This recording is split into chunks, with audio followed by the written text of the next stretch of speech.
আসসালামু আলাইকুম। আপনার মনটা যখন কোনো কারণে হতাশাগ্রস্ত থাকবে,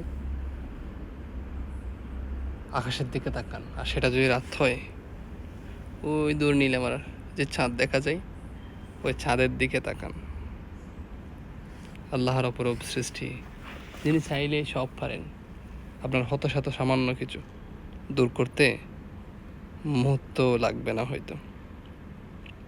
খুন ফায়াকুন, আল্লাহ বললে হয়ে যাবে। তাই সূরা ইনশিরর সেই আয়াতটা মনে করবেন।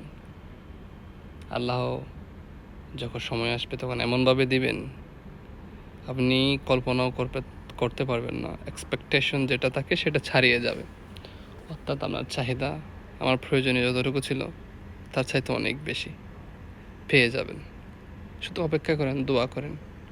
আর যারা ধৈর্য সবরের সাথে অপেক্ষা করে, সালাতের মাধ্যমে দোয়া করে আল্লাহর কাছে চায়, তারা ব্যর্থ হয় না। কারণ তারা সফল হতে না পারলেও তাদের মানসিক শান্তি পায়। আমি তো চেয়েছিলাম আমার রব এইখানে না হলে ওই পারে দিবেন, অর্থাৎ আখেরাতে দিবেন।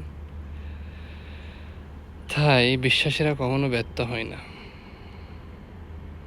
এটাই সত্য, এটাই বাস্তব। মনের মধ্যে বিশ্বাস রাখবেন, কারণ বিশ্বাসীরা কখনো হেরে যায় না। বিশ্বাসীরা যখন যুদ্ধে যায় তখন কি বলে জানেন? বলে ফয়সালা আল্লাহর, চেষ্টাটা আমাদের। তারা বলে কি, জিহাদ আমাদের, ফাতাহ আল্লাহর।